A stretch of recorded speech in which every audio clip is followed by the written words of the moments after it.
Rugiriro uraihu wa kilomita 43 mutito-ini wa Eburu uria ni umwe gatagati-ini ka mitito ya Mau Complex ni uteithio uria ukinyaneire na kuguna aikari na makiria arimi mwena uyu kumana na mbura itarahwa. Riera ni riega muno ni tondu guku mbura yuraga hindi ciothe.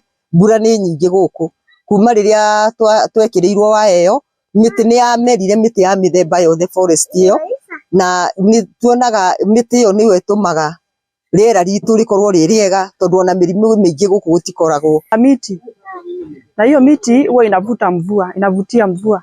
Hivyo wakati kumenyesha ama wakati mvua ni nyingi, unakuta sisi tunalima, mashamba yetu ikosi chakula kila wakati. Chakula ambacho imekuwa ndio, yani ni kama ndio biashara ya hapa kijiji chetu cha Songoroi.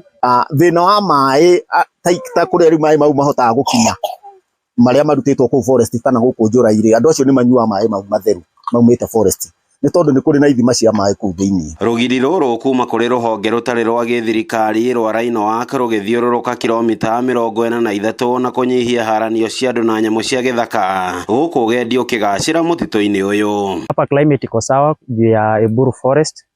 Eburu Forest imetusaidia sana juu imebadilisha climate ya huku, mvua iko all seasonal. Kiangalia mahali tuna mpaka ya forest na mashamba, unaona wamelima mpaka karibu kwa fence kabisa, lakini beleni hawakuwa nalima kwa sababu wanyama wote walikuwa wanatoka wanakuja wanafamia mashamba yao. Wakati msitu huku umeharibiwa, maji kuna watu yani kuna maji ambayo inaendanga huko tangi moja huko Oljorai, inaenda huko inasaidia watu.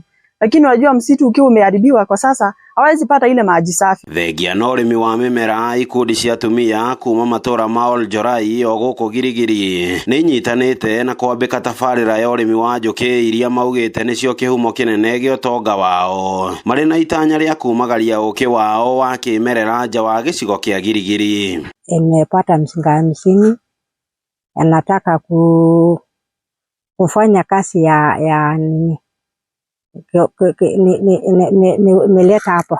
Tumeprefer tuweke nyuki hapa kwa sababu forages ni karibu, so forest iko na maua mingi, so nyuki yetu inatembea huko na inapata maua, so huko hapa tunapata asali mingi. Tuna harvest, kuna yenye inatoa kilo 30, kuna yenye inatoa kilo 20, tunapata kuiuza kwa, hatuna mahali tunaipeleka. Unakuja unaniambia nataka size gani, tunaiuza kwa hiyo njia. Tunasanya kitu yenye tunapata, tunanunua mzinga. Ngiribotera Inooro TV kuma mutito-ini wa Eburu gicigo-ini buge kia Girigiri kaunti-ini ya Nakuru. Ritwa riakwa ni Robert Wamaina.